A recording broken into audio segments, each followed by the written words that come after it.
Hi guys, so today na-receive natin yung parcel natin na infrared cooker. So basically gagamit ito ng kurente para makaluto ng yung ulam. So ito yung manual niya, infrared cooker user manual from UCAS. So since naka solar power na tayo ngayon, try natin siya gamitin. And let's see kung both functioning ba yung item at kaya ba siya ng solar natin. So solar na to guys ha, hindi na to grid power. Yun, naka-on. So click natin on. Soup. Lalakas ng soup. 2.6.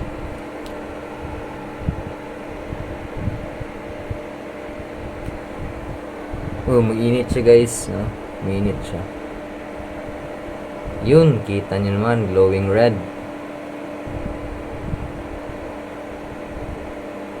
Alright, so functioning yung item natin.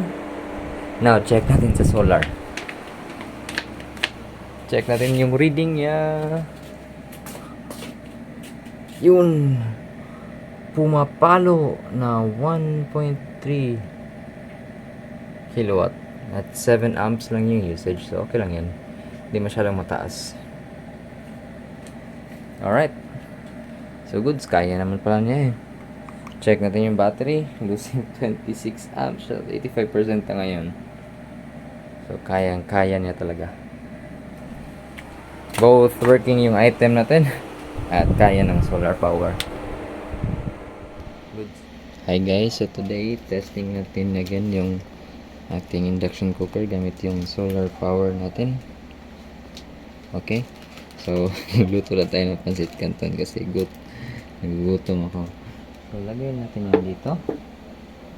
Tapos, i-on lang natin. Nakasaksak siya dyan sa SPO natin, sa special powered outlet.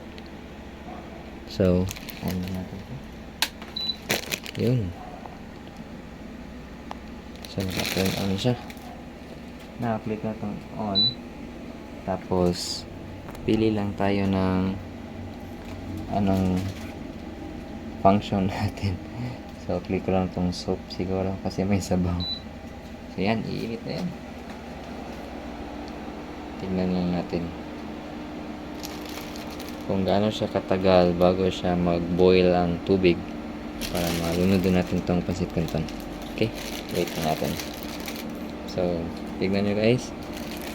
Unti-unti na siyang pumupula yung cooker. Diba? So, ibig sabihin umiinit na siya. So, ideal tong ganito na klase na pan kasi flat yung surface niya sa ilalim tapos metal. So, madali lang yung conduction ng init. So, tignan nyo guys. Ito yung wattmeter natin. Kita nyo. Reading niya is 1.4 kilowatt na. Kasi malakas to kumain ng kuryente. Kita nyo, 2.6 yata yung reading yan.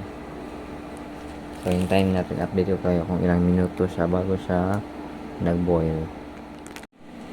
So, ayun guys, after 7 minutes, nag-boil na yung water natin. Tapos, lunod na natin yung pansit canton. Alright.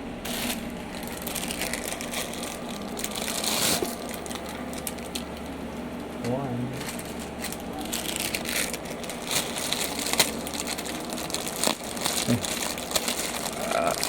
Come on. Okay. So, luto na yung canton natin guys. Let's eat. So, total cook time is around 11 minutes. 7 minutes to boil. And then 4 minutes remaining for the cooking of the canton. Okay, goods. Working ang inverter. Hi guys, solar test. Air fryer. Anderson Solar. Muna yung load na lang. Hinay lagi.